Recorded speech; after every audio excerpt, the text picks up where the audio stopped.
Okay, so this one was one where, like, part of the dream that I had about, you know, the fact that we were recording. Yeah. I had a really weird dream. This is the one where I actually got one of my dragon ideas from that dream.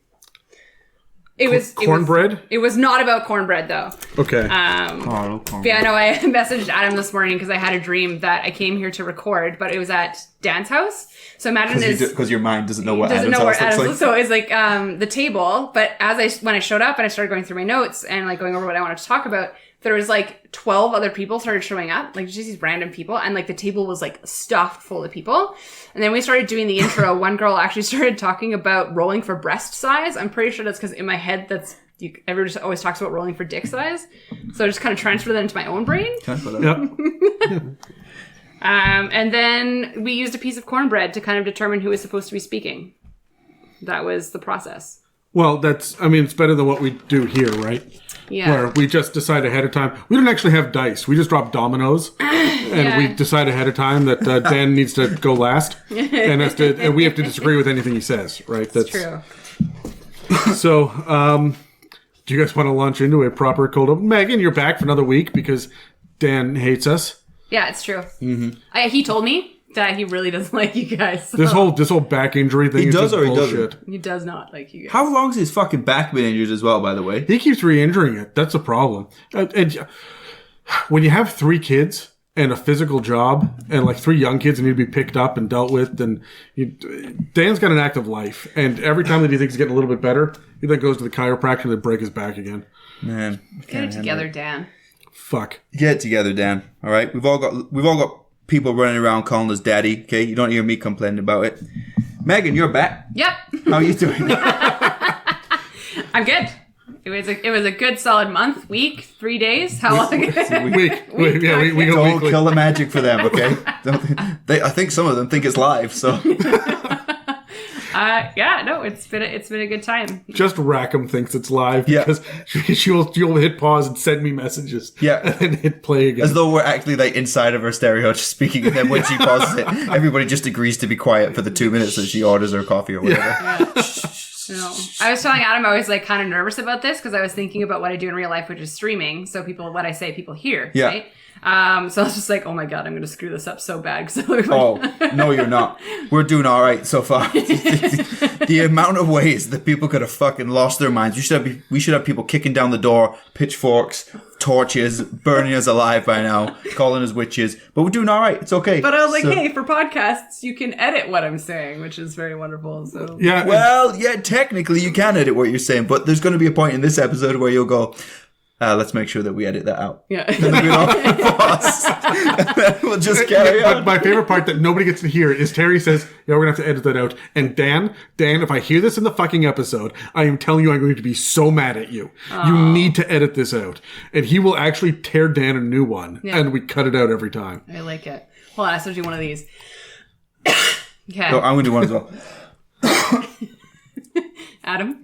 No, I'm not partaking. I don't think Adam's ever coughed. I coughed once. And this is episode 38. You've never coughed yet. I was very upset with myself the one time I did it. You went home. And did you ask to edit it out? You went home and you beat yourself. No, that's not. You know. Oh, what I mean. okay. No, Megan. When I didn't mean that. I just meant like he whipped himself or something. That I like still. Like you're not helping. That's the same thing. Didn't come out right. Should we just cut to the opening titles? Okay, go roll up.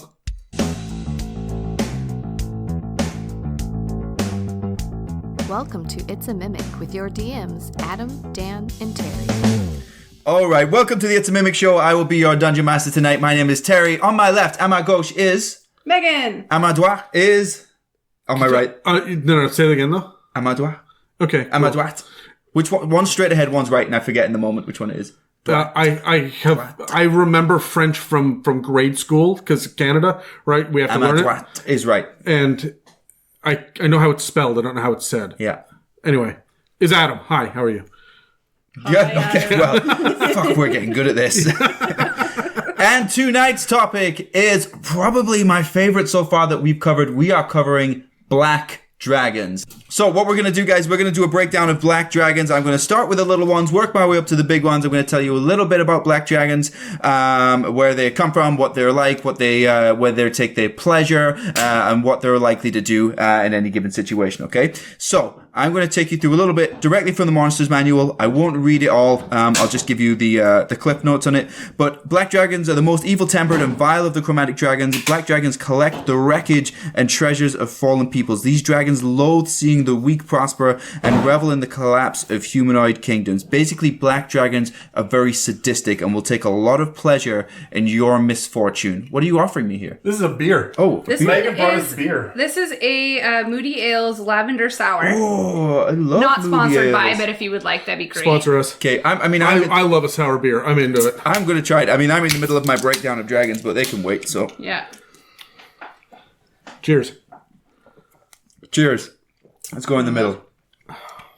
Thanks, Megan. Nervous with the electronics. Yeah. I Ooh, that's kind of nice. you like it. Yeah. Oh, a little bit of a sour. I like that lavender. Can I put mine inside this dice box? Is that okay? It's a little tilted. Is it a little... It makes me nervous. Is Can it I okay? move it? Yeah. Yep. Here. It'll fit Let's right leave. behind Let's it. leave all. Oh, of yeah, this you're in. right. I could have put it 3 inches to the north and it would have been fine. You would have been okay. Okay. Black dragons, brutal and cruel. All chromatic dragons are evil, but black dragons stand apart for their sadistic nature. A black dragon lives to watch its prey beg for mercy and will often offer the illusion of respite or escape before finishing off its enemies. The same thing that I like to do with my enemies. And your dates. And yeah. Oh, God. It's a big baby. accusation. It's never been proven, okay? It's never been proven. Allegedly. So here's why I need you to not talk about that stuff right now, because there's been a black sedan hanging out outside my apartment for a few days now. And now you can't go back. And now I can't. Okay, but let's talk about black dragons' lairs, okay? Black dragons dwell in swamps and on the frayed edges of civilization. A black dragon's lair is a dismal cave, grotto, or ruin that is at least partially flooded, providing pools where the dragon rests and where its victims can ferment. Interesting. The lair is littered with acid-pitted bones of various victims and the fly-ridden carcasses of fresh kills, watched over by crumbling statues. Centipedes, scorpions, and snakes infest the lair, which is filled with the stench of death and decay. All right, I gotta pause you. You can pause me. Okay, so fermenting its food. Yeah. Are we talking pickling or are we talking alcohol? I would hope that because black dragons tend to be a little bit depressed in life, that they just like to drink. Do you think that their immunity to do you think their immunity to acid means that they'll get drunk easily? I would hope so. Like I mean, I never really thought about it that deeply. they're but, basically the emo version of all dragons. So I just feel like they're the ones. they that are, just and I'll like- tell you, I don't know if they're necessarily emo. Okay, you know what? We'll get to this later. this is what I love about their look as well, because over time their skin does start to corrode and starts to peel back towards their face, and their face is very skull-like, very raw. Yeah, looking. the skin is like taut over it, and like with the deep sunken eyes. They look like a demonic skull with their fangs all seem to be hanging out over their lips, both upper and lower. It's not like they have an underbite or an overbite. They just have like almost Teeth. like yeah. But their teeth are very outward. Outwards, yeah. They're not like hidden. They're behind. almost like when they close their mouths, it's almost like an alligator, like teeth exploded outwards. Yes. Is it like, crocodile or alligator where the teeth are visible when the mouth is closed? One of them. Oh, that's gonna be an internet thing. I don't know. Okay, internet, tell us. Rackham is looking it up She right already now. knows. Yeah. She already knows. We're not there, but Rackham. Okay, you can't just yell the answer at us. This happened.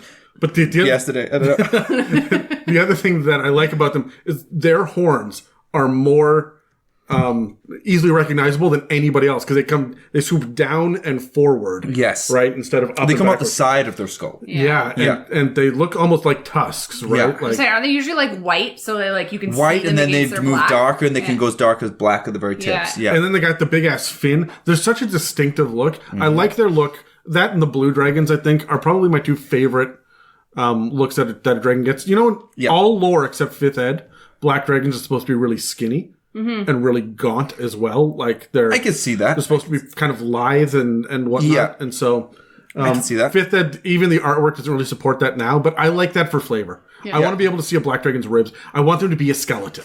I almost kind of like Jafar looking in dragon form is how I sort of imagine them. I kind sort of like skinny and evil looking. Skeletor.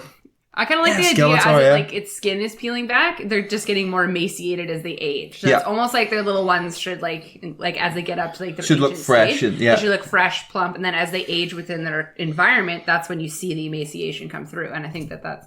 Well, let me tell you guys about their lair actions as well, and their lair actions and their regional effects, because this is where we start to see a little bit more personality. So, initiative count 20, that's when lair actions kick in. Pools of water that the dragon can see within 120 feet of it surge outward in a grasping tide. Any creature on the ground within 20 feet of such a pool must succeed on a DC 15 strength saving throw or be pulled up to 20 feet into the water and knocked prone. I freaking love that. Why do you like that? And I know we'll talk about like interesting battle tactics and stuff later. But Because now you're in difficult terrain. yeah. I love it. And there's not a whole bunch you can do about it. I'm going to stand next to the water and attack him. Yeah, you think so. But on initiative count 20, you need to make a strength save. Yeah. This goes back to a previous episode where we were talking about using the environment to kind of mitigate your tough players, right? Yeah. Yeah. Oh my God, Megan, thank you. You're welcome. That's called a callback. We should do it more often. We should do that. She's better at this than we are. Stop being better as our own thing. Next one. A cloud of swarming insects fills a 20-foot radius sphere centered on a point the dragon chooses within 120 feet of it. The cloud spreads around corners and remains until the dragon dismisses it as an action, or uses the lair action again or dies. The cloud is lightly obscured. Any creature in the cloud when it appears must make a DC 15 Constitution saving throw, taking 10 or 3d6 piercing damage on a failed save, or half as much on a success. A creature that ends its turn in the cloud takes 10 3d6 piercing damage. Now, I know that they say insects, but they mean mosquitoes, right? Like, that's what we're all thinking. This is not something phase that makes spiders. a buzzing noise is what I imagine in my head. This isn't phase spiders. It's not giant wasps that are the size of a horse. Yeah. These are not a swarm of sturges even, right? Yeah. These are mosquitoes. Yeah.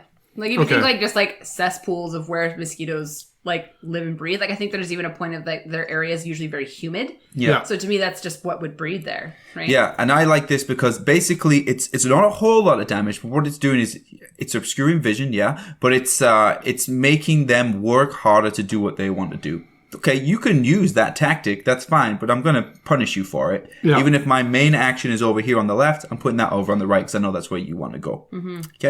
Okay, last one. Magical darkness spreads from a point the dragon chooses within 60 feet of it, filling a 15-foot radius sphere until the dragon dismisses it as an action, uses this lair action again, or dies. The darkness spreads around corners. A creature with dark vision cannot see through this darkness, and non-magical light cannot illuminate it.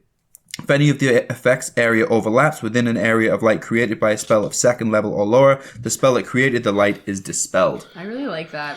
It's so much fun. Everything in this fucking game has dark vision. I love it when I can turn to the drow and say, no, you do not see this. I'm sorry, but no. And I also like it because I like the sadistic nature of it fits with the black dragon as well. Yeah. Because I feel like they don't expressly say it anywhere, but I feel like the black dragon is going to hurt you until it can't, and then it's going to retreat. Yeah.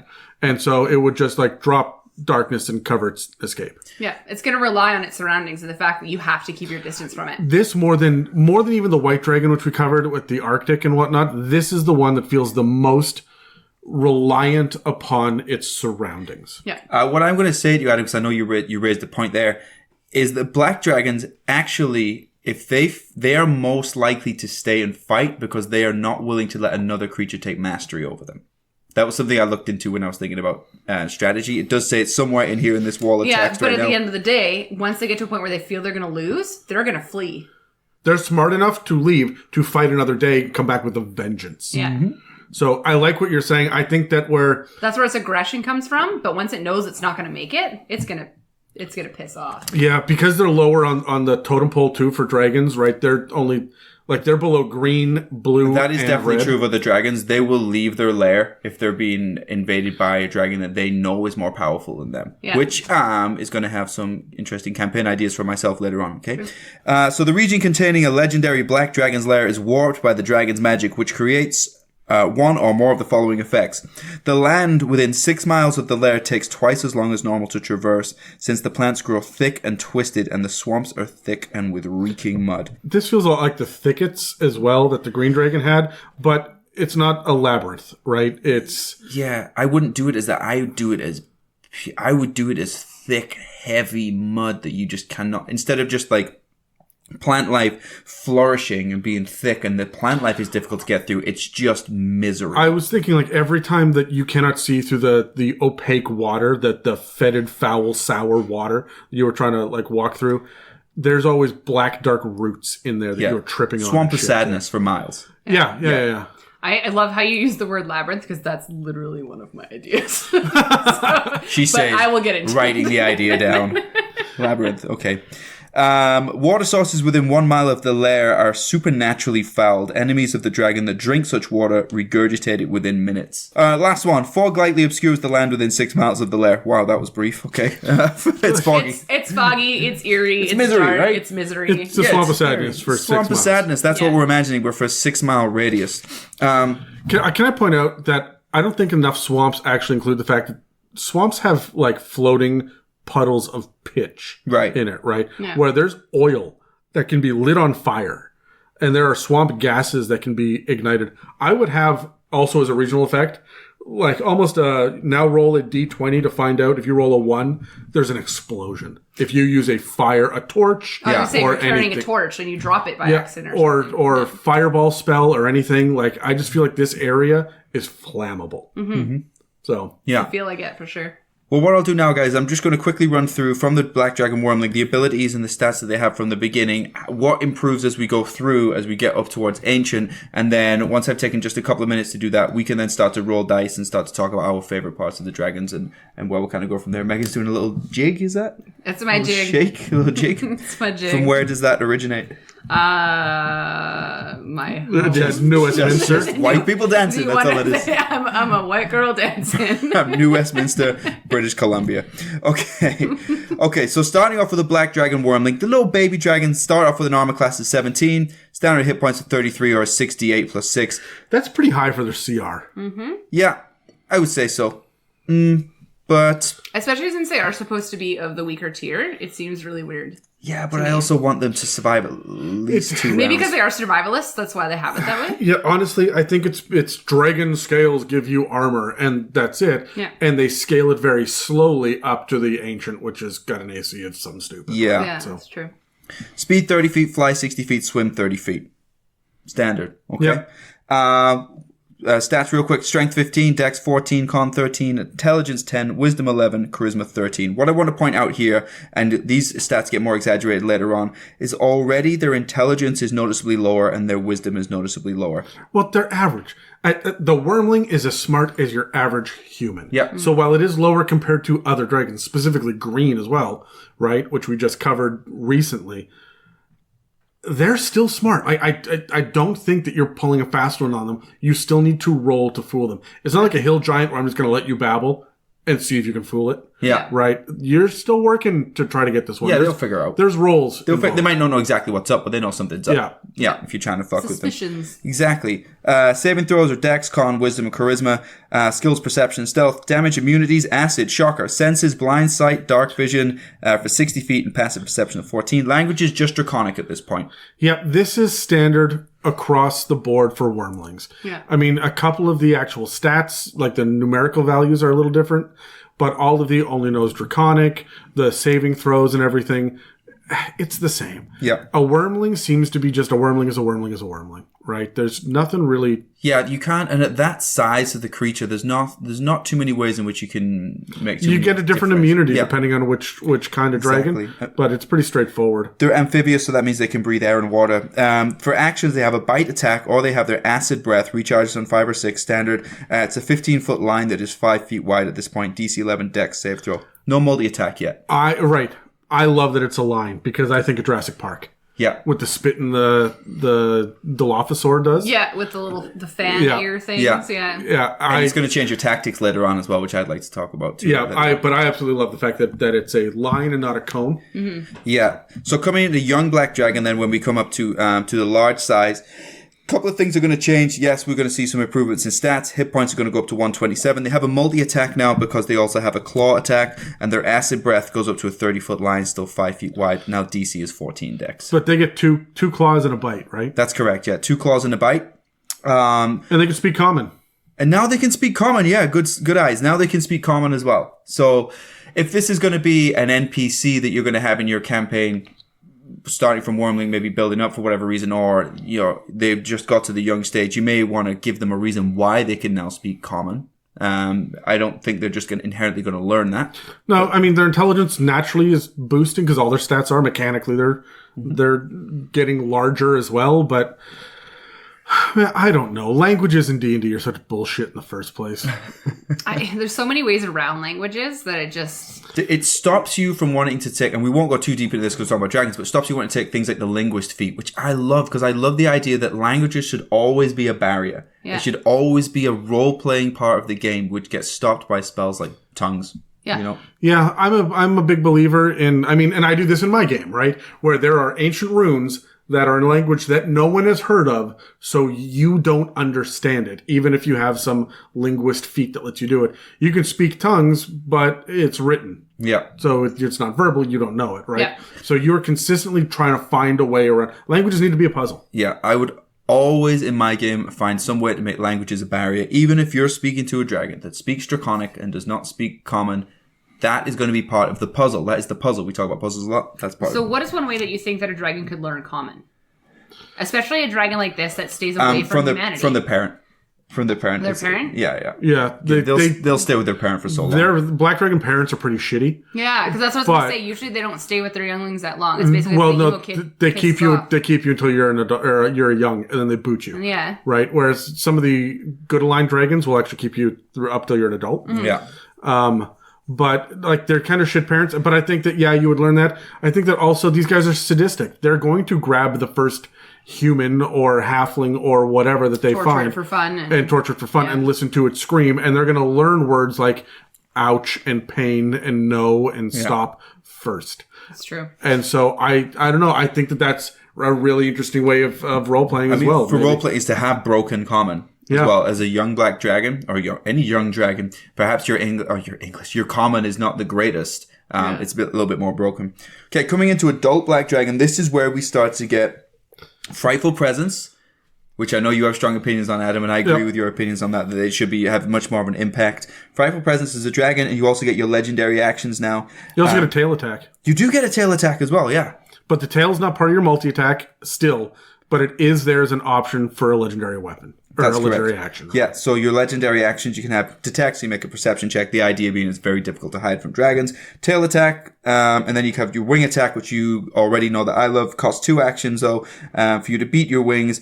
Each creature within 10 feet of the dragon must succeed in a DC 19 dex save throw or take 13 or 2d6 plus 6 bludgeoning damage and be knocked prone, and then the dragon could fly up to half its flying speed. Phenomenal for battle. I absolutely hate that it's dex. This is a wind attack and everything else wind. Gust and reverse gravity and everything. It's all strength checks. Yeah. Even telekinesis is my how are you my modifier versus your strength. How are you? I'm just gonna twist out of the way of the wind. Yeah. I wonder if it's more of a concept where you can see them bat their wings, so you know what direction the wind is coming from, so you could technically jump out of the way.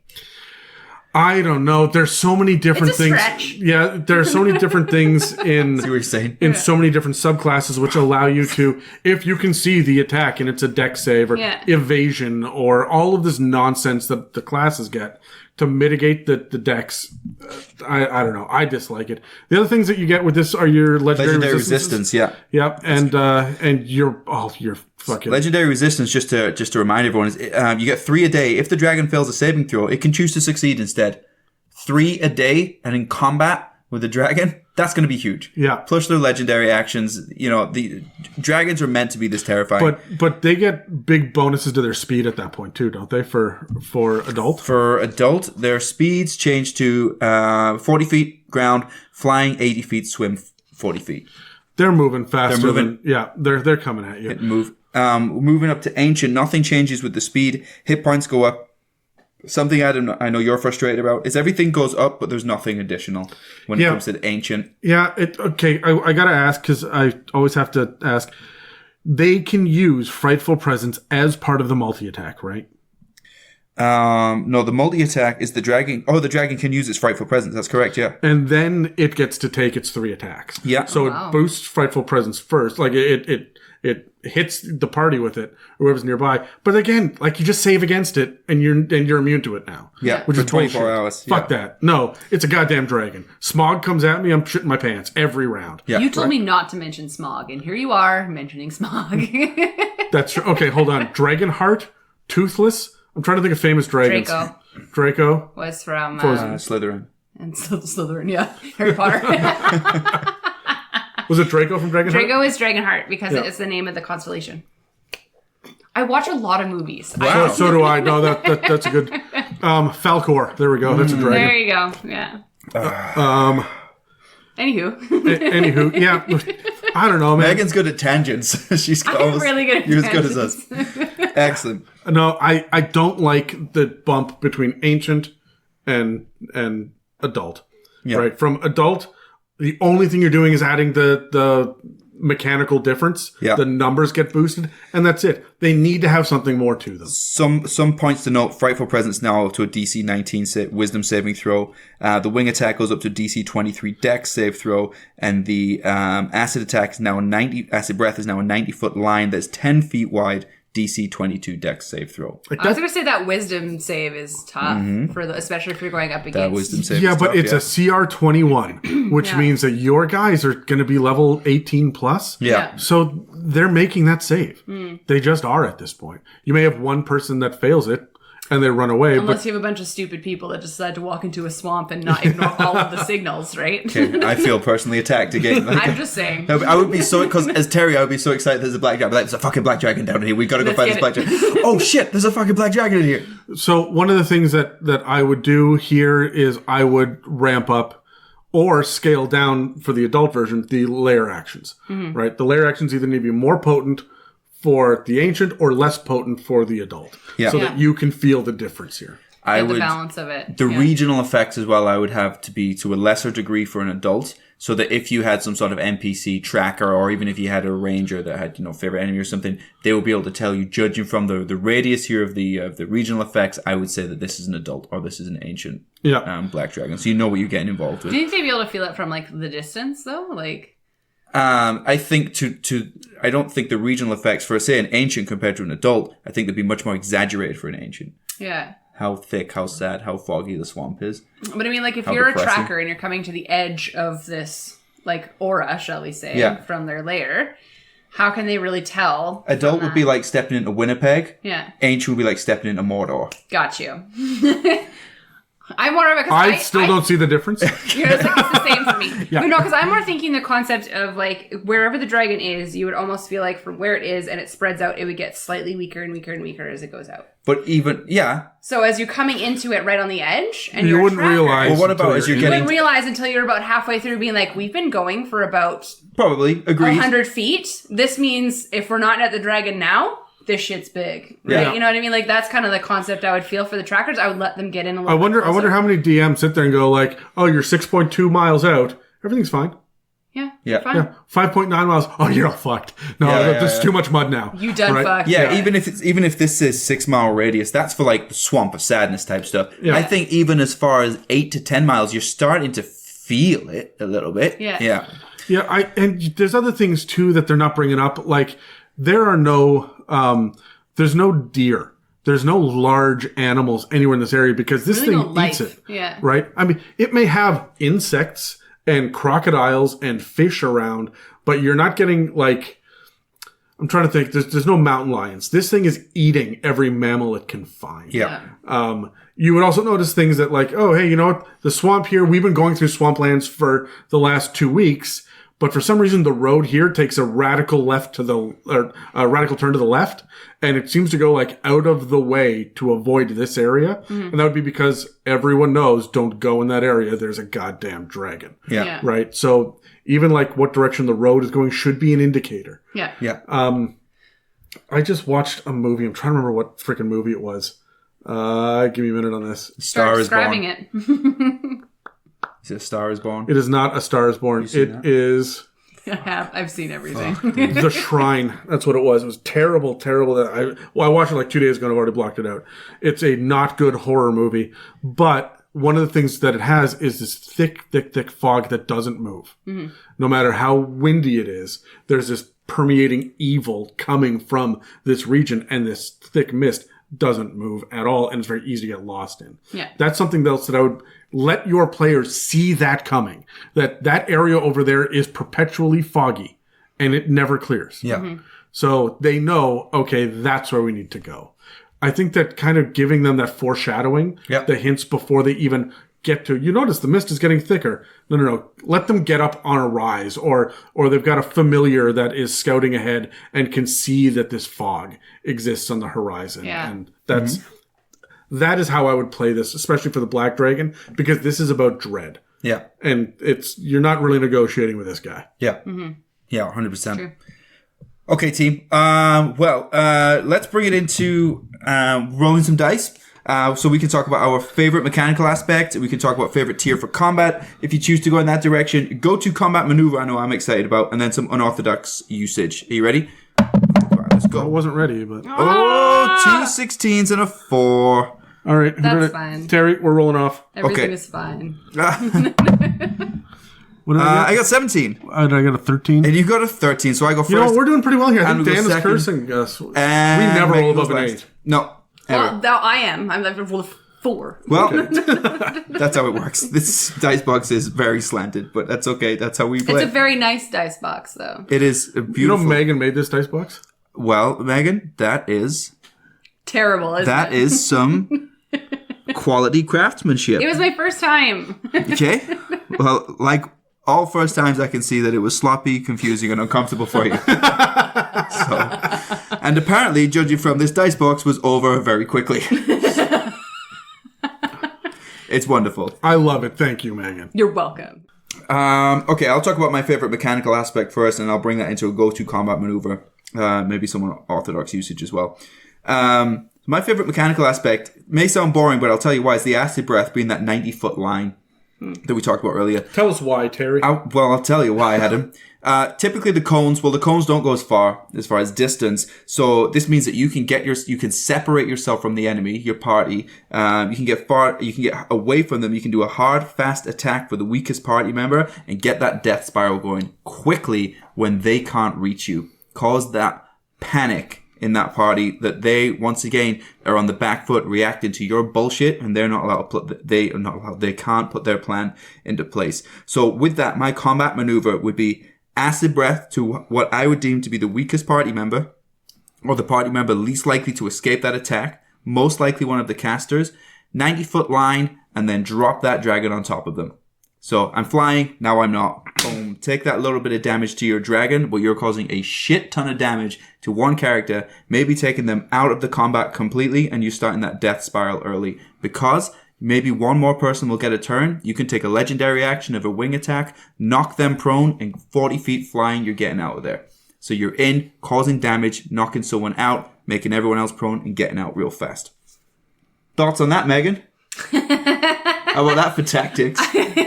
I feel like you planned a lot of steps ahead of time, like to see, because like. Oh, it's Terry's go-to move is to land on a party, though. Yeah, but I also feel like, yes, like, the dragon is built specifically to be able to detect if someone is sneaking up on it, essentially. Yeah. But you really haven't really planned for the fact that they might actually succeed at that. Oh, but I don't think the dragon's ego would ever allow that as an option in its head. Right? I know. Yeah, but they would never. I don't think the dragon would ever expect that to happen. Right? Yeah. Exactly. But in my mind, I'm like, because they don't expect that to happen, if they were to be like, let's say you have a team of rogues that just kind of throw themselves in there. Right? I'm already pissed off. I know. Everybody's already mad. But I'm just. But at the same time, it's kind of like the dragon itself. Like, if your go-to is like a single target attack for a dragon, that's like its aspect is to not be seen, not be touched, like to start with that one single line attack. Yeah. It just seems, for me, in my tactics that I would use, which I'll get into later, it just seems a little bit weird that was the first thing that he would do. But I like it a lot. Like the fact that you like... That the dragon would do that? Yeah. Like a single line attack at one target when he sees 4 or 5 people coming Well, at him. it depends what type of dragon. Black dragons will strategically take out the weakest party member. Yeah. Because they know that gives them the advantage. Because they want to be sadistic. So they want that time with someone eventually. True enough, cause the clarity members pain because they saw their weakest link go down. Absolutely, I can see that. For sure. I like it. It's a lot of steps. It is. Oh, that's how I like to think, though. I like the plan. I'm into it. But you've seen me in battle from the other side, and you know that I can have the best plan in the world. It's not going to fucking work. Oh, absolutely. Yeah. So, Adam. Oh, Megan second. Adam second. Adam second. Okay, you had more, right? Do you have more? Was that it? The last one I was going to go for was unorthodox usage, which I believe I would like the something about black dragons is that they will send their servants out and they will gather information on the other dragons in the area, the civilizations that are around, because they want to gather that information because they're very sadistic and they want to hurt people, but they also they have an ego where they want to feel like they are the best. Or they want to know if they need to move because somebody's encroaching on their territory, which they're likely to do. So I would use a black dragon almost like a master of whispers or a master of secrets, where they would have spies everywhere, and they would be an NPC that the players could go to exchange something for information. And it would be that would be a huge puzzle and a huge undertaking for them to do. But if you can give something to that dragon that they want, they would have information that you need. It does give a reason for an NPC to, PC to actually approach have a social encounter. Like, why would, after, 3 miles into it, the ranger goes, hold up, guys. Yeah. This is the black dragon. We should peace out. Like, it gives them a reason to actually go into it. Or even if to get out of trouble, they could offer their services as a spy for that dragon to bring back information. Okay. You said to get out of trouble, and I love the idea of you're getting chased by more orcs than you can handle. Yeah. Yeah. And you know that they won't go into the fog. Mm-hmm. Do you? It stops. This is like a Princess Bride moment where you get to the haunted forest and they run through. Yeah. Can you please don't spoil that movie though? Sorry. For people that haven't seen it. Oh, my bad. Okay. It gets rid of the immediate threat, which if there's an immediate threat, that's what you need to do. Yeah, that's out of the frying pan into the fire, right? Yeah. Yeah. I don't know. Okay, my favorite mechanical aspect, as with every one of the dragons, is the ability to swim. Yeah. But I got a question. This fog, this obscuring fog that it can see, that no one can see through, and it's got a 90-foot line. Can it see through the fog? Does it have fog vision? Is that a thing? It is not, and you would get blind sense, right, in order to.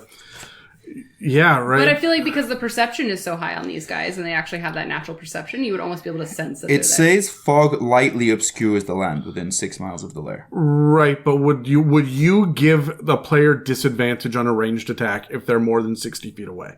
I feel like it's a dragon. It's very large, depending on what size dragon I it is. think they're specific on the lightly obscure, so I don't think I would. Yeah, no. I think it's more. So it's say, an like- atmospheric thing more than Atmospheric. It's atmospheric. Yeah. Yeah, there's no mechanic in there. I don't think so. Okay, so then I'm a big fan of them shooting the acid from underwater. Ooh. Ooh, shit. Yeah. At 90 feet, why are you coming out? You can breathe down there, right? Yeah. I think that they should see the big ass fin that's on the top of its head, and that's it. It comes up and goes down, and like during its move, you can kind of see the direction it's going, but you don't know where it started I or where love it's the big ending. fin kind of moving over the water. as Yeah, well. and so and that's what I would really like to see is that thing just waiting. It's just chilling out in this gross, nasty, sour water, Yeah. waiting for that breath charge. With the water that the dragon is in, would you have that cause you any type of acid damage coming off its body, even if it's just a D4? No, I wouldn't. Just because we've had dragons have auras in the past where if you're beside a red dragon, you take heat, you take fire damage. Yeah. In previous editions, they specifically did not include that in 5th ed. So that's a homebrew thing that if I need to beef up the king of all ancient black dragons, maybe. Yeah.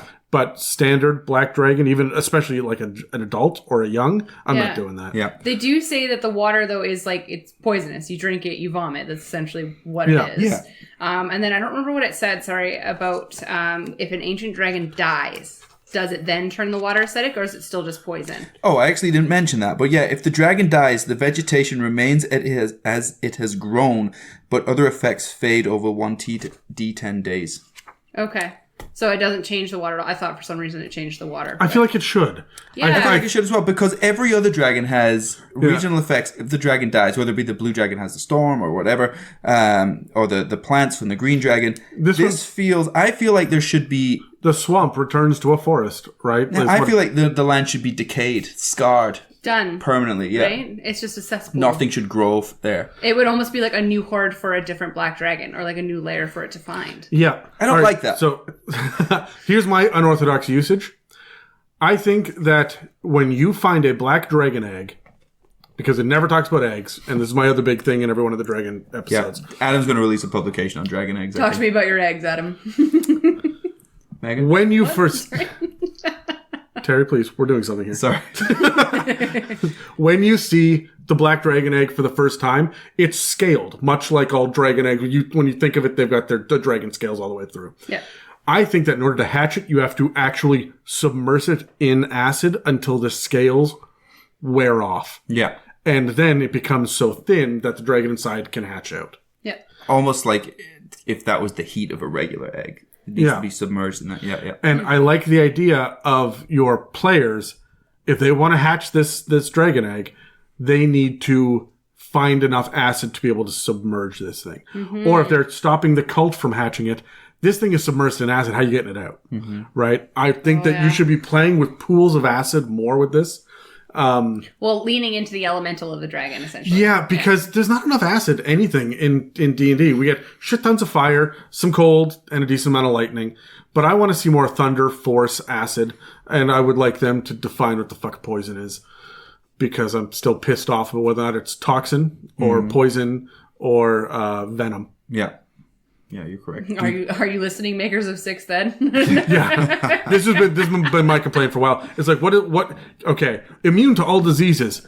I need you to give me a list of diseases and mechanically what they fucking do. Yeah, God damn. Talk to me about your diseases. Talk to me about your fantasy diseases. How's your disease today? So anyway, that's where I'm coming from with this. The unorthodox usage, of course, for me is always going to be the egg. Yeah. And hatching it, and what do you do with it? I think that baby comes out. You are not taming a black dragon. I think you can tame a white dragon, like hatchling. Yeah. You're not taming a black dragon. I feel like, I know there's the argument for nature versus nurture. I feel like this is going to be heavily nature. They are just sadistic from birth. Yeah. It's just mean. This is just they're just Damien from the Omen, right? Like they can't help. They take happiness. They think it's right to put their power over people, to dominate people. Yeah. They think that's correct Yeah. from birth. Megan, it's your go. Cool. Before we do, I love that your unorthodox usage is the eggs every time, and I actually look forward to what you're thinking for each dragon. What are your thoughts about dragon eggs? Yeah, I like it. So for me, I feel like my favorite mechanic in general with the black dragon is going to be definitely its environment. We've already spoken to it a little bit, but I feel like it really speaks to the type of dragon that the black dragon is.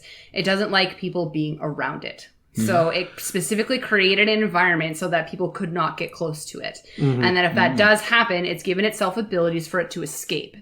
I mean, as much as they all have their hordes that are hidden away, the black dragon, more so than the others, it feels sinister. Yeah, very sinister. Where it's just kind of like, I'm going to watch you torture yourselves trying to get closer to me. Yeah. And then as you get closer to me, you're going to get more and more pain. And by the time you get to me, I can just nom and eat you, right? I really feel like it's the natural side of the spaceships in Alien. Yeah. Right? Where everything is dark and there's these large tubes and stuff. Now it's roots and branches, right? Yeah. But the idea of the alien spitting this bleeding acid and like watching from the darkness and stalking, that's so Black Dragon to me. Yeah, right? absolutely. The fact that the dragon horde really is the remains and the wreckage of the previous people that have been there. I want to touch on that in the next That's section. what it takes delight absolutely. in. Is it doesn't care about your magic items or the white dragon. It was all about size, how big a ship just wants it to can watch get. you fail. It just wants to watch you fail and hurt you and revel in your bodies around it and the wreckage of your items and your armor. Right?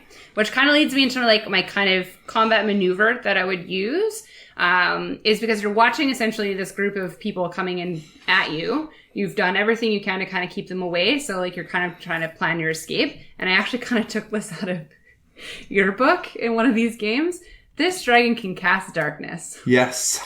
Yeah. I can't believe I didn't even mention that actually in my tactics. I was scared you would because then I wouldn't be able to mention it. But That happens all the fucking time. That's why I hate going last. So in my mind, it will cast its darkness and then cast its swarm into the darkness. And so you basically just stop them in their tracks. So if it gets too close, that's your escape plan. You just drop your darkness, put your swarm out, and then you just wait. Okay, mechanically speaking, does a swarm that is occupying your same space require vision to be able to hit? Ooh. Would it get disadvantage? There's nothing mechanically about this. I'm asking. Standard rules is written is just if there's a physical attack, then it's at disadvantage. I feel like it depends on the size of the swarm, because the size of the swarm is pretty much the size of, I'd have to look it up and remember, is the same size as the darkness. The swarm it's filled it. So no matter where your people are, the swarm is around 20-foot radius. So they're going to get hit by it. Yeah, well, that's huge. I wouldn't say... Well, the swarms is 20-foot radius? Swarm is a 20-foot sphere, actually. Excuse me. It's large. Well, it's not a 20-foot radius, right? So 20-foot radius sphere. But a 10-foot radius is still quite large. holy shit, 20-foot radius 20-foot sphere. radius Whoa. sphere. Fuck yeah, that's huge. So yeah, it's going to fill the whole space. It's going to fill your space. So you're going to get stung. Yeah. Right? That's just it. I'm not making it hit with disadvantage on this. No. But I mean, it doesn't have to hit. This isn't a standard swarm in the monster manual. Yeah. This is a regional effect where you're rolling a save against just taking damage. Right? I don't think the swarm needs to see to bite you either. What's the save? Con or dex? The save is... It's con, isn't it? It's con save. But it's a 20-foot radius. You're not getting swarm. advantage in darkness. No, fuck that. Yeah. Those Yeah. things are hitting you. You're Yeah. taking that. Yeah, I like that. You're Yeah, taking that's that, excellent. Right? And I like the idea. Are you saying dragon surrounds itself with darkness and then puts the swarm in itself? Or it's, I would almost say like it would be in front of it. So he could still kind of like see and or Stay feel what's back, going but on. they've and got to stay go back. through that to But get they have to to you. come out of the darkness for them to actually get out of it. Oh, and the dragon won't be there when they emerge. Exactly. Or will still be there to watch their bodies. They just run right into Purple. its mouth. Right? He's like ready for them. But even so, that 20-foot radius sphere, so they can't really go over it with whatever fuckery they've got. They've got to dash to get through the other side. So they They're have in no attack difficult on the other terrain. end. And you're using your legendary action to beat them the moment they come through. Yeah. You hit them Oh, with you're the going to wings. wing attack as Yeah. soon as they come There's out. your favorite. There it is. Top it up. Here we go. Megan. How to Fantastic. kill your players Yeah. with the black dragon. I should be a DM one day, but maybe we'll see. Oh my god! I would love it, Okay, yeah. what does wing attack give you as well? 40-foot flying speed when you're done. So they come out, wing attack, boom, knock them down, And you're and out. if you want, you go straight through your own darkness and sit on the other side. Oh, it'd be like a dart attack. I wouldn't go through it because you got to make the con save. I would go over it and land. So they're looking at where'd he go, where'd he go, where'd he go, and then all of a sudden, almost like it's coming out of the darkness, the black dragon appears above you. Yeah. Then it lands on you because your DM is Terry. Yeah, It's true. And Fucking then, right. And then acid attack. I like it. yeah, Yeah, all of this is fun. Cool. marvelous. Okay, should we cut to commercial? I mean, I guess. Here's the commercial. Hello and well met. It's Daniel, the keeper of arcane secrets. Sorry about that. Anyways, I'm here letting you all know that you could find and listen to the Call of Cthulhu actual play Halloween miniseries right now on the It's a Mimic feed. I have been anxiously awaiting the opportunity to share it with you all. So, check your podcatcher, YouTube, or www.itsamimic.com to check it out. Thanks, and on with the show. Man, I gotta get this cough checked out. That was a commercial. Topic 2, team. We're going to talk about social encounters, okay? So we'll roll some dice in a second. We'll talk about favorite social or environmental traits, favorite tier for social encounters if you want to touch on that, allies and expectations, and maybe even a standard social encounter, but I'll let you guys choose which way you want to go, okay? You guys ready to do this? I want to roll a die. That funny English accent you were just What's doing there, that Adam, was that that you supposed to just be me? did?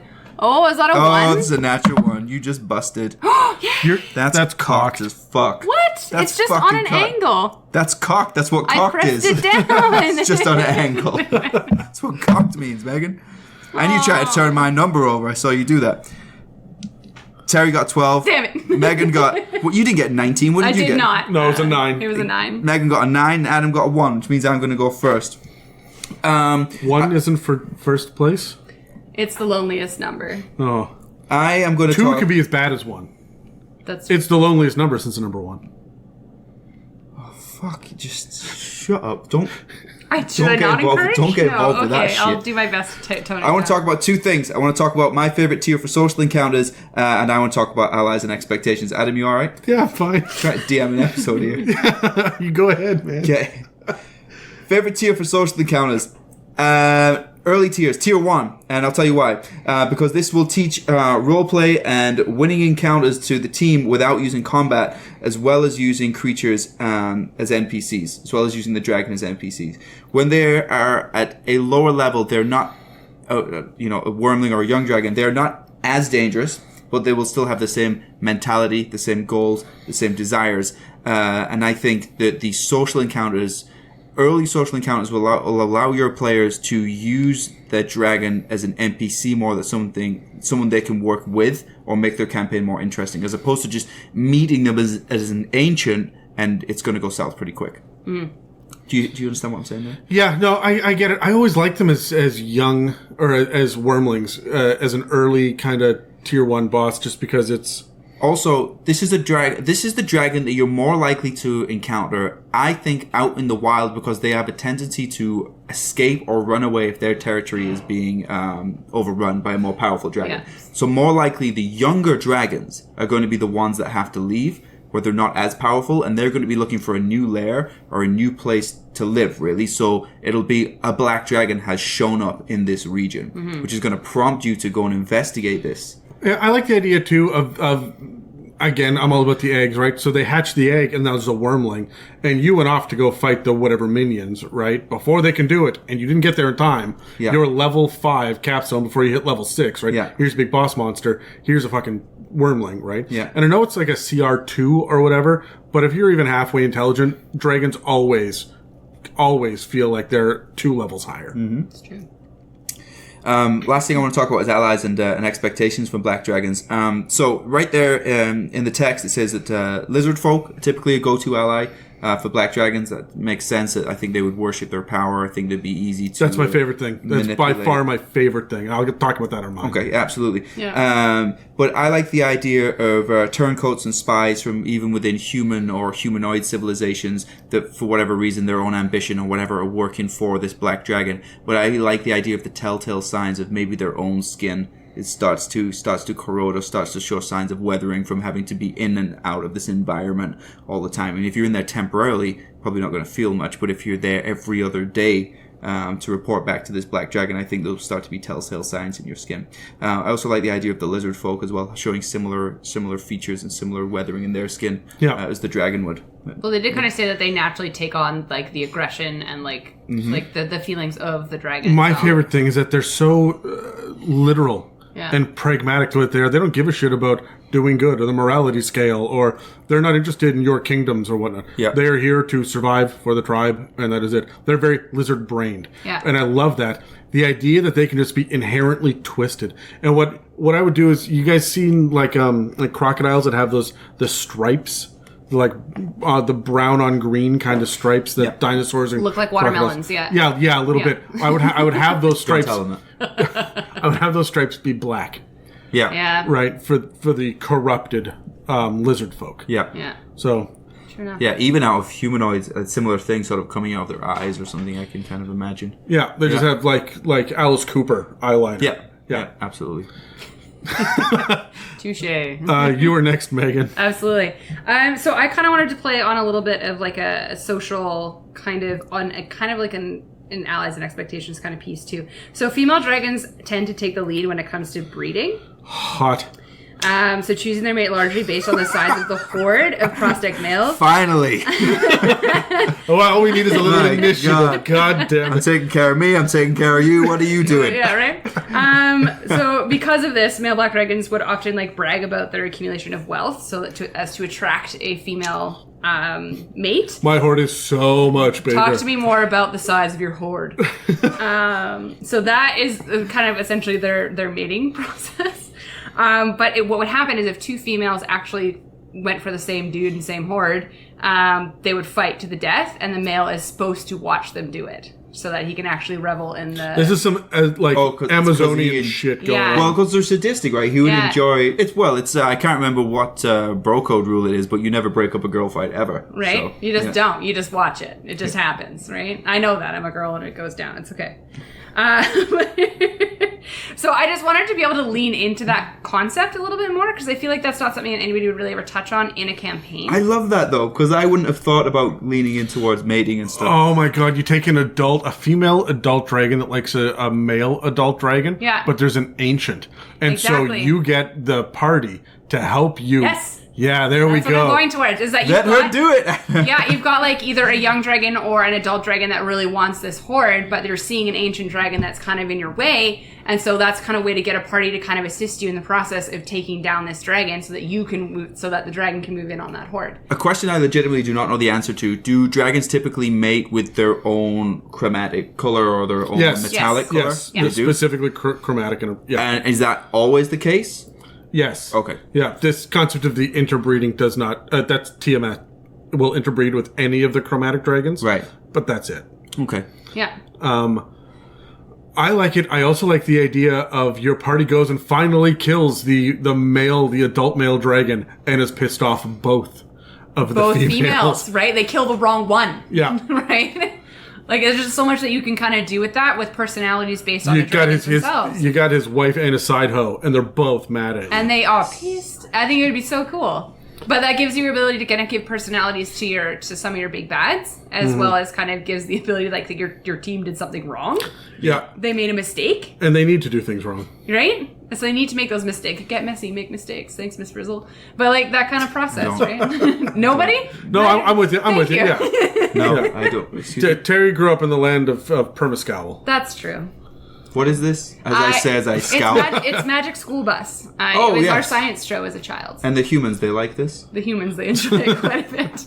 And I shall enjoy it too. All right, so you guys talked about lizard folk already, and you talked about the breeding thing, which I was going to bring up. Oh. But I want to talk about environment for a second, Okay, go. because everybody's thinking swamps and lakes and trees, and I want to talk about ruins and pyramids. Okay. Lost in the swamp. The idea of stone columns that are covered in moss and vine that are being pulled apart by the land, and there are sunken like 2 feet below the surface of the water is a cobblestone highway. I was going to say, you can put in, like, an actual, from this day and age, Yeah. ruin. Yeah, so you have a ruin that is, like, this was only 3 generations ago. Yeah. There used to be a thriving city here, and this ancient dragon, or adult dragon, moved in. Mm-hmm. And now you have to go fight them, but there's this whole city that is decayed, and as a DM, I'm doing like, hey, you know what? There was a marketplace over here.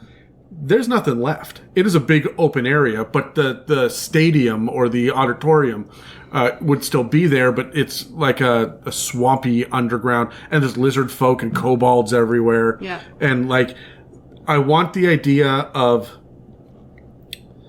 Originally, with Dungeons & Dragons, dungeons existed, and there wasn't really a concept behind why they existed. But the idea was that, especially in Forgotten Realms, is that there's such a huge history given to this region that you're always running across underground, subterranean places that used to exist, but the weather hasn't taken them yet. So you can go plunder these areas, right? And that's what they were for. That was the whole idea of there's histories built upon histories. Cities have been built upon previous cities. Yeah. And you get that with Undermountain and Waterdeep, and, Neverwinter and Baldur's Gate have both been there forever, and they've got, like, labyrinths underneath them and shit, right? So I want to see one of these that's been swallowed by the swamp. I want you to feel the history of the world, and you're here for the long-lost magical item that's part of the Horde. Yeah. And that's it, but it's in the forgotten city of Zorn, or whatever nonsense you're going to call it, right? Yeah. And now you have to go, and there are the local tribes of the sadistic lizard folk that aren't like other lizard folk. Yeah. But then you also have a black dragon, and that's your big thing that you got to fight. Yeah. That's more fun to me, because you walk in, you don't have to fight the black dragon. You just be like, hey, I'm just here for the glowy blue gem in the corner on the wall that's still there. And as a black dragonborn, or a black dragon, I would sit there and go, yeah, you can have that. I want the halfling. Yeah. But you all have to sit here and listen to him scream his final scream. And then, when that happens, you then turn on the party because they're one person fewer, right? You get them to, like, offer up an NPC. Yeah. Yeah. This is how I would... Sure, yes, you can have that, but I want your horses, Yeah. Yeah. right? And then you have to watch me eat your horses. I would want that more often. Also, do you think that with the big tusks, they should have some sort of jewelry? Like magical belts and stuff that are like part of that world that they've kind of as scooped rings. up. Maybe, Yeah. but that's not what they take pleasure in, though, right? They No. take pleasure in the wreckage. No, I was thinking more about just like having bling.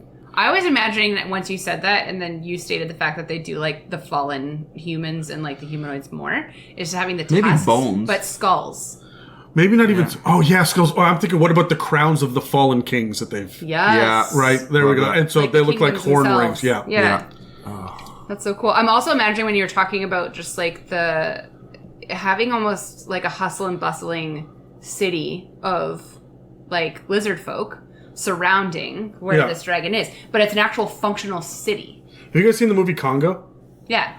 I'm thinking that kind of city as well. Yeah. Right? With all the apes that are like the evil apes that are living in the old ruins. Yeah. Right? That's, But functioning. Yeah, Like, but they have processes. Yeah. Yes, yeah. they're intelligent. Yes. That's cool. I love like that that. idea. I love it. Neat. All right, team. Do we have a shoot oot? Shoot. I feel like I'm just gonna keep saying it different every time. Well, Megan, you're the guest star, and I think that we should shout you out again. Oh. If that's okay. Oh, phenomenal. I would like you to have two. Absolutely. So if you want to follow me, I feel like the people have enjoyed you. I hope so. I would like to think so. I do okay. You can follow me on Instagram personally at Omega O, which is 0 MEGA 0. Oh my god. So that it's was 2 zeros almost- with mega. Omega in the middle. That was almost as complicated as Dan's fucking Instagram. I know it was too many underscores in his. Yeah. And K's. K's. But mine was Fucking because like Oscar. Omega is my handle, but that was all I could really make that made sense. So, Yeah. but you can Is follow me it there. is it because your name is Megan and it's A little bit of column MEGA? A, a little bit of column B. So because my name's Megan, but also because my first video game that was one of my favorites was God of War, which is the Omega Yeah. symbol. Yeah. Okay. Cool. So, Ah. Oh my Boom. god, that's a happy accident. right? Right? Name of my sex tape. Oh, good. The happy accident of the God of War. Sorry, That wasn't an accident, I'm that was ruining good. your shout out. You're fine. It's okay. It's a shoot oot. It's a shoot out. Ruining your shout out. A shout out. Hey, shit it. Nope. Not No, that one. Nope. please don't. Please hold that in. Thank you. And then if you want to follow me on some of my gaming, I do live Twitch streams. On Twitch with 3 gays, 1 girl plays.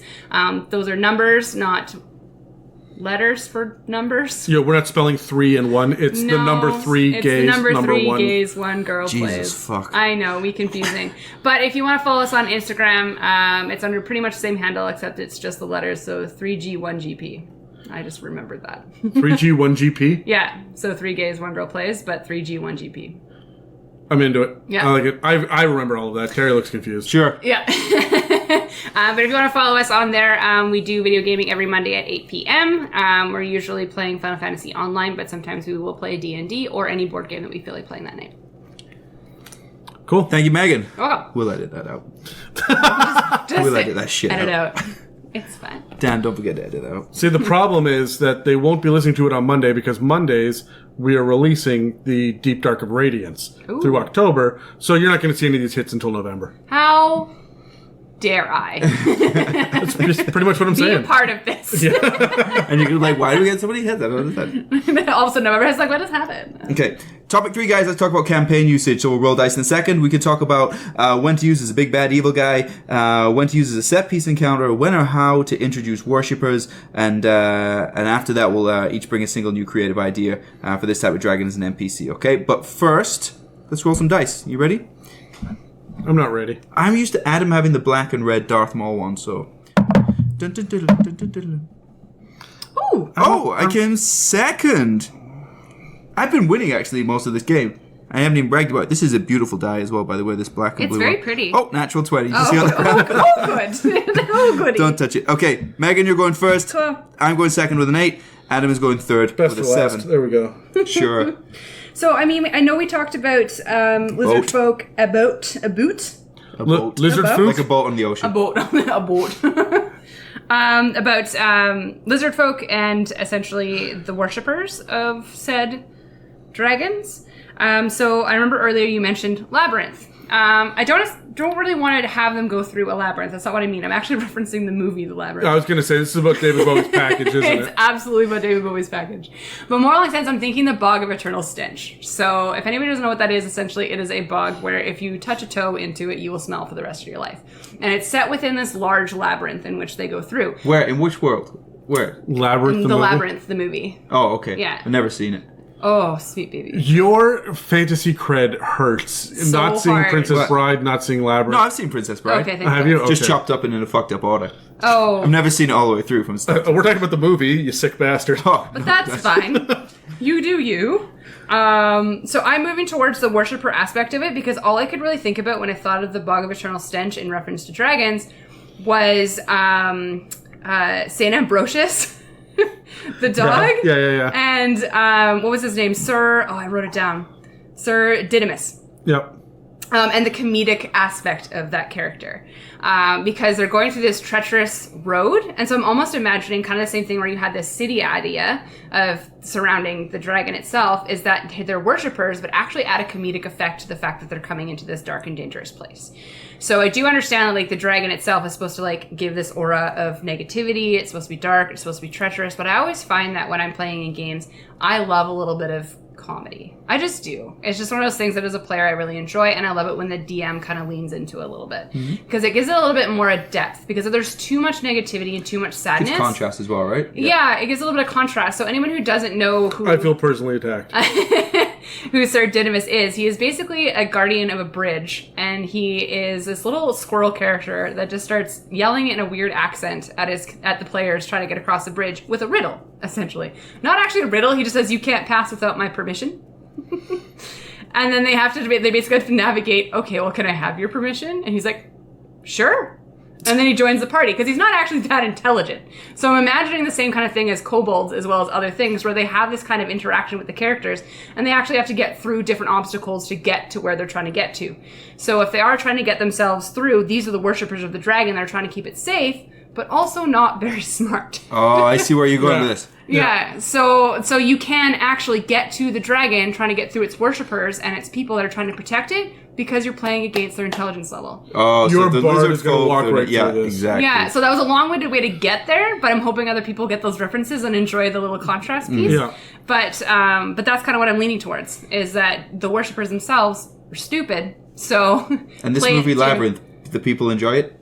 Oh, absolutely. God damn it. You like David Bowie's in it. Okay. It's kind of like a musical, I think. I don't know if you like musicals. I do. I have some favorites. Then you should probably... Grease 2 is my favorite musical. Oh, well... No, pitch it. Come on. You know his favorite dye is named Stephanie. Do you remember my pink dye, Stephanie? Its name Stephanie. is Stephanie? Yeah, I said it all the time, Megan. Did you? Like Are you literally being all the serious time. right now? Yeah. Every time I roll it, Stephanie. it's She's the leader of the famous. Pink Ladies in Grease 2. Stephanie Zanoni, Michelle Pfeiffer. I feel like I block out a lot of things that you say. Cool. Okay, that's rude, first of all. Cool rider. If he's cool enough, he can burn me through and through. Oh, good. But that's kind of how I would utilize worshippers in a campaign, to add a little sense of comedy to what people are doing. I think that's kind of a good contrast to how dark your battle is going to be with this monster. Yeah. Leading into it. Yeah, exactly. Yeah. And then attack their hearts. Yeah. Love it.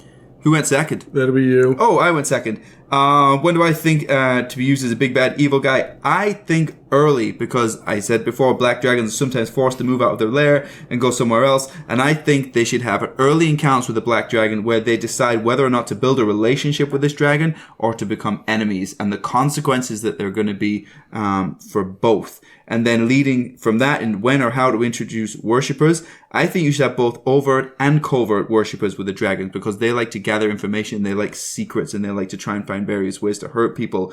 So I think, yes, you should have your outward lizard folk that obviously worship this dragon, but I also think you should have more covert sort of spies playing both sides as well, and have that be a kind of a wrench in your works for your campaign, and how that's going to trip you up in a little bit more of an intrigue-based campaign, trying to figure out who's working for this dragon. Okay, all right, but how? What do you mean? So you're talking about the intrigue with the spies and whatnot. What do the spies look like for a black dragon? Like what are they doing to infiltrate? Because are they as sadistic as it is? Well, every person's different, right? So they have their own ambitions, their own goals. They clearly know that this black dragon will give them what they want, but what the dragon wants is information. That's what they do. They have their spies out there in the world delivering them information. That always just feels more like a green dragon thing, just because they scheme, right? Yeah, it does seem scheming. Green dragons is deals. Black dragons is specifically wanting secrets and information. Specifically, green dragon can be any type of deal. Yeah. Okay. Cool. All right. Is that my turn? Thank you for that. That reception there.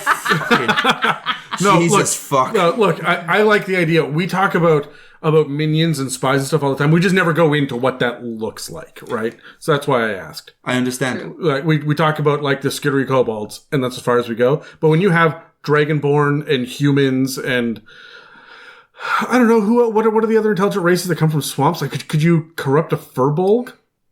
Yeah, you can corrupt any. Okay, Well, here's the thing. This is what I'm asking. What's your go-to? Once you know what somebody loves and what they hate, that is the biggest leverage ever, and you will get. I don't care who it is in the world. If you want to hurt somebody, as soon as you know what they love and what they hate, you have leverage on them. It weirds me out that you're also the one that gives dating tips on this podcast. Mm-hmm. And once you know what somebody loves or hates, there goes. I'm very frightened. Good. It's my This turn. is out in the world. It's your turn. That's not the worst thing I've said. It's okay. Okay, so I taught people that stalk other people once. Good. So my big thing about it is the fact that swamps, interestingly enough, have a little bit of overlap with some of the others. Whereas you're going to get your whites and your reds in the same kind of area because they're both kind of snow. Reds in mountains and whites in Arctic, right? So that kind of stacks. Blue doesn't really go with anybody because it's desert. There's nobody else that wants the barren wasteland that a blue dragon wants. But you do have greens in forest and black in swamp. So you can get into the power struggle there. Yeah. But one of the things that, because we always talk about the chromatic, I want to bring up metallic. The bronze dragon, their lairs are in coastal caves. And I love the idea of there being a benevolent bronze dragon in an area that the party interacts with. And then all of a sudden, people have gone off to see the bronze dragon. Like a fog moved in, and the bronze dragon now is acting strange. Nobody comes back from dealing with the bronze dragon. What's gone on there? And the black dragon, they go there to determine what's going on. The wizard sends them whatever nonsense, right? And they go and they show up, and the bronze dragon corpse is visible in the fog. And that's when the black dragon strikes. That's what I want to see more of, is the battle of good versus evil dragons, and none of them are more evil than a black dragon. I mean, the red is more maniacal, and I think that the green is But more... it's not sadistic evil, right? Yeah. They're not there to gently pull your fingernails out with tweezers. They have their right? own goals, but their goal is not just the enjoyment of pain. Yeah, so I really like the idea of ramping up the villainy by having a benefactor that you then murder with a black dragon. Yeah. Your black dragon, if you're going to make them a big bad evil guy, if they're going to be a centerpiece, no matter what tier it is, they need to take something away that the party loves. Yeah. You need to really drive home the idea of the sadism here. And I struggle with this in my games because I fill my games full of evil creatures, but how do I rank evil? What makes an evil god more evil than an evil necromancer, and what makes a necromancer more evil than an evil kobold? Right? And so a lot of it is motivation, but I find that the best way to show your players is to take shit away. Yeah. And the more you want them to hate your bad guy, your big bad evil guy, the more you have to take. So I would very much have them like, you know what? We got screwed 3 sessions ago and the bronze dragon swooped in and saved us. We were facing a total party kill. And we had this Deus Ex Machina come in, right? And we rely on that a little bit. And we thanked him and we gave him his magical item, and the bronze dragon was really nice. And then all of a sudden the bronze dragon, people are saying he's gone evil because they only ever see the shadow through the fog as he murders people. Yeah. So that's... I like that concept, like playing dragon versus dragon. I love that. Yeah. We just haven't talked about that enough here. Yeah. So we've talked. I mean, the white was dragon versus Remoraz, and green was really just a green dragon. Mob boss type stuff we were talking about, right? So he was more social, but this one I feel the black dragon is out for the kill. It's going to move into someone else's territory and fuck them up. And you could do it with the green dragon because they could turn the forest into a swamp. But I also like the idea of the coastal. So the black dragon flies in from the sea. Yeah. And just lands at the caves and fucking wrecks house. Yeah. Right. Yeah. And they do say that, like, between, if you're going to have two dragons kind of in the same existence, if they're close to the same sea, like CR, they actually won't interact. No. Because they know that they're equal components, so they won't fight each other. So you could almost pin that with the players, whichever dragon they get to first, be like, hey, like, if you help me get this territory, I'll give you riches, I'll give you gold, or what have you. And then they go in to kill the other dragon. You find out one is evil versus the other one. You pick the wrong, like, you know, again, giving them that ability to pick the wrong dragon. Or who is, which evil, right? Yeah. Which evil do you go What with, level? you know? Like, Dancing with the devil, you lying in bed with a monster, Adam. Right. That's what it all comes down to. Cool. Can I lie in bed with the devil? If you so choose. Yeah. Thank you. Yes. I mean... Last roll of the dice for our character, our... unique ideas. Might not be too unique, but whatever. Let's roll them. Yours is super cocked. Yeah. That is cocked. That 8 is cocked, and so I shall roll again. For an 11. Ooh, Oh, you guys tied. we tied. Roll off for second place. What did I get? 7? You got a 5. 5, I'll go okay. second. Adam will go first. Megan shall go third. Rightly so. Thrice. That means something happened 3 times, Megan. Does it? Okay. That's incorrect. Please don't speak until you your for- turn. Adam, you may now speak. See, I give you comedy gold the whole time, and you just fucking shit all over it. And then Terry insults your language, and you laugh at him. I miss Dan. Yeah, I'm actually insulting the way that Megan is using my language, but yes, carry on. Adam, do All roll. right. Okay, so I want a black dragon that worships death. I want an Orcus worshipping black dragon. Enough of this Tiamat shit. I want to lean into. We talked earlier about the skulls and the idea of death and loving this sinister nature of pulling people apart piece by piece. This is what I want to lean into it, that he is just on board with the god of freaking death, right? Whether it's the Raven Queen or Orcus or whatever it is, he's there to just, maybe it's Yeenagu, the Knoll, the super Knoll demon lord, right? Who's just in there to cause as much chaos and mayhem and bloodshed as possible.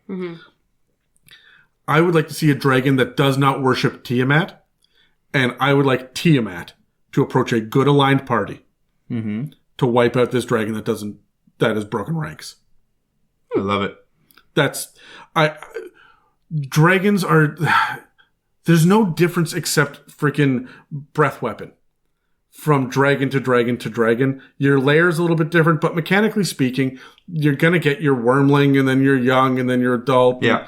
And they're all relatively the same power except for numbers, right? They all have the same legendary actions. I want to see a dragon break that rank. And there's nothing anywhere that says a dragon has to worship Tiamat. We just assume that the chromatics do. Yeah. So flip it. Lean into the sadism factor of it and make them go full evil. Because Tiamat exists, I believe, as she's a demon lord. She's a demon lord or an archdevil. I think she's a demon. I'm not sure. She lives in the... She's trapped down there. Yeah, I can't remember if she's in the 9 she's hells. devil because she's trapped in the hells. Yeah, that's what I thought. Yeah, she sits between... She's surrounded by ice or something, I think. Yeah, she's trapped between level 1 and level 2. That's right. And so I like the idea of there being a black dragon that goes, you know what? Asmodeus is more powerful than you are. I'm going to go hang out with him. Yeah. Fuck you. I'm out, right? Yeah. What about the dynamic that may come from, if there is a threat coming from Tiamat, do the metallic dragons lean on the black dragon for support if they have a common enemy there? I think that they would lean on a green dragon who's going to scheme more. Or a red dragon's going to be like, yeah, I could take her. Absolutely I could, right? I would think that if they would shapeshift into a human and walk up and say, hey, I heard that Tiamat is weak. Would you like to see one of her wings plucked? Yeah. Heard you been talking shit. Yeah. Right. And so I want to see, I think the black dragonborn is great, the black dragon is great for dragon versus dragon fighting. Yeah. Even though it's a lower tier, I think that you can have it move in and take over territory and fuck up everybody else. And they don't need a reason beyond because I can. Yeah. Yeah. Right? So that's what I like about them. Well, I love that. And that actually segues perfectly into me going second, which I like the idea of this power that you can lean on, that at what point do you think that you can't control it? The snowballing effect. So if you, for whatever reason, start to build a relationship with a black dragon and you have a common enemy that you need to get rid of in the form of a dragon, particularly, definitely, and you know you can use that black dragon to assist you with that, to remove that other dragon threat. But they come in, they're going to get a little bit more powerful at this point. They have a bigger territory. Now they have more followers. Now they have more, their own threat becomes more. But as the tiers go on and the threat level increases in the game, your players will find a time where it's, do we roll the dice again? We know this black dragon can help us again here. Maybe they do it again. So evil too, right? Yeah. Like having a party with a lawful good paladin in it that has to ally themselves with a black dragon. That's interesting. This is the sort of morality in the conflict. I want to lean into the personality type as much as you would approach a green or a red. I wouldn't approach a white. I would try to subdue a white and then get it to do what I want. Yeah. Right. I don't know. I think that like the black is so interesting because it's a double-edged dagger. Yeah. Right? You are going to cut yourself as you cut your enemies. And, right? and you will know, the party will know that they're going to cut themselves if they continue to play with this. But how many times can they get away with it? And every time it seems more essential, more critical that they try and roll the dice again than last time. And over the course of your campaign, which can go on for weeks, months, years, whatever, how many times is someone going to say, we can't beat this thing? I know one way that we can. Yeah. Are we really going to try that again? All right. Okay. I'm sorry. We totally missed something really obvious in the mechanics thing that you were speaking and out. Oh yeah, we could totally send it off to go deal with the evil warband of orcs over there because we can't face them, but of course the black dragon can. Yeah. It doesn't work with ice breath or fire breath or lightning breath even, or the poison noxious cloud. But why do you not fly up 300 feet, spit acid, and watch it rain down upon your enemies? Why are you not literally raining acid on a town and melting it? Yeah, because it has acid resistance itself, right? Yeah. So immunity. Yes. So I remember listening to something and I was about the concept of if you end up in a jam with a black dragon where the PCs end up climbing it because because PCs. Because PCs. The bard wants to ride a dragon. Yeah. And then having it rain down on top of your... Yeah. Yeah. Yeah, I think that's a fantastic idea. I like the idea of Perfectly justified. Of creating a rain. And this is the only chromatic dragon that can do it. That can do it, yeah. That's really cool. Mm-hmm. So, sorry that I derailed you, but that... I was pretty much done, but you added onto it. It was segue. great. Cool. Megan? It was a good semen segue. I like it. No, close. Close. No, I'm not even going to touch that one with a 10-foot pole. Not going to touch it with yours, Adam. Thank you. 10 feet. I'll take. Yeah, you know what? Oh lordy. I want to lean into more the cult factor. Kind of touching on what we talked about earlier about kind of having this dragon be able to control and speak to humanoid creatures. So yes, it wants the destruction of humanoid creatures, but what destroys humanoids more than anything? Other humanoids. So I'm imagining this dragon creating a cult of other humanoid things. And I actually got this idea from watching Tarzan. It finds like a young humanoid that it grows up with it. It becomes almost like a paladin-like worshiper. So it has powers. And then it begins to build this cult around it, kind of like the city again that you're speaking of around this dragon. And then this cult actually gives because it's sadistic and loves the pain of humans, they constantly, as a worship, have to constantly injure themselves as a worship to this dragon. I'm thinking more warlock here, but I see what I they're love playing on alliances, and paladins believe in their alliance because of their faith and their just and their worship. And I just feel like that's the kind of bond I would want to have. It's more of an oath. It's not more of I could even see a war cleric. Yeah. Right? That's like I absolutely love this. I love playing with the alliances of worship characters. And I love the idea that it gets this child and then warps it through pain and torment and torture. Oh, that's like long-term enjoyment. Yeah. Yes. And keeps it builds keeps this cult to keep feeding it. Until it's like 40 years old and just covered in scars. Yeah. And is the leader of the cult. Yes. That's just like, and bring me a victim. Yeah, so when you see this person, like, it's just covered in scars, like, your scars are almost like a visual of your worship to this dragon. Yeah. And so when you come across this cult, you don't know they're worshiping a dragon. You just see these people injuring themselves. Like for your PCs that are going to come to this place where these humanoids are destroying themselves. You got to be very aware of your party and not hitting a trigger warning with this like self-harm and shit as well. Absolutely. So if you have one of those parties that where you, again, at the beginning of games, you need to kind of assess those like boundaries that people have. And if you know that that's within their boundary, it's something you can kind of play and like lean into. Oh my God. I love the idea of the more devout you are, the fewer limbs and ears and eyes that you have, right? So the more scarred you are, like the grand priest, it has one freaking leg that's severed at the knee and no arms and no lips. It's been melted off by the acid. Yeah. No facial features and just kind of like tattoos of acid, blind, all that kind of stuff, right? And these people are warriors, so they've built war clerics or things like that. So they go and they destroy kingdoms for their dragon. Oh my God! And the lizard folk, because their lizards can regrow limbs, and so they're consistently lopping their own hands off and shit. Yeah. That's dark. I know. I'm sorry. No. Now it's a mimic. Yeah, you've joined Terry and I in the dark side. Dan's not welcome back. It feels weird without this. Like, there's no light here to try and keep us on the rails. Yeah, sorry, fam. Beautiful. It's beautiful, man. It's like the first time I heard the Red Hot Chili Peppers. Day one.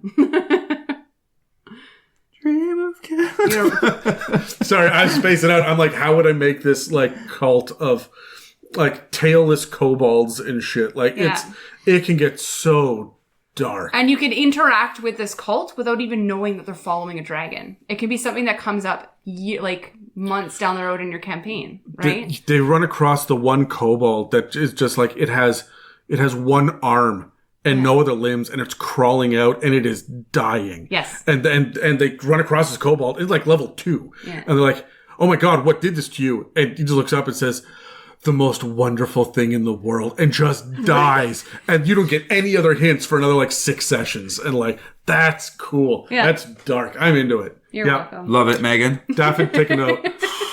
Holy shit. Awesome. Okay, well, let's wrap this sucker up. Okay, so let's do our contact information. So you can catch me at SendNoobsDND on Instagram, Megan. You can catch me at Omega O, which is 0 MEGA0. You can catch me at Rusty Styrofoam. You can catch any of us at It's a Mimic on Instagram, It's a Mimic DND on Twitter. We got a Facebook page, info@itsamimic.com, www.itsamimic.com. And on that bombshell, we're out.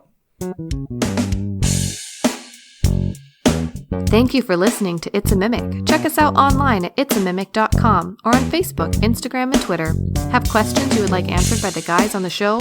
Send them an email to itsamimic@gmail.com. Tune in every Tuesday for more.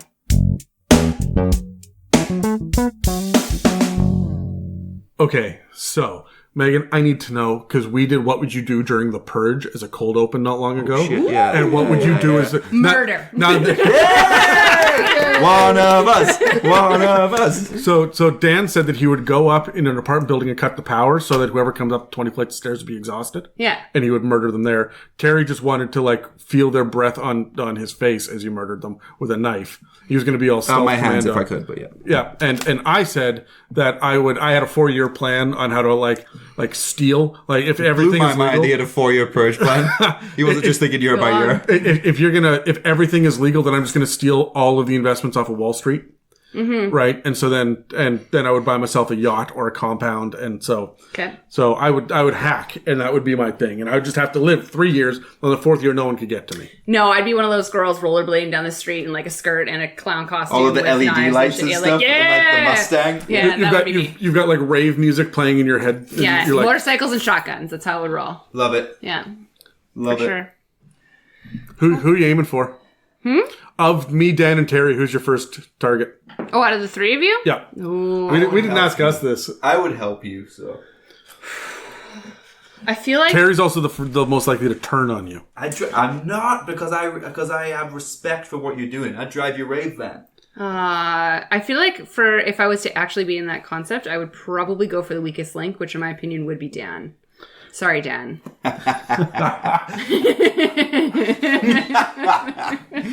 Then it would be Terry, and then I'd keep you around. What the fuck? I'm driving your van. Who's going to drive your van?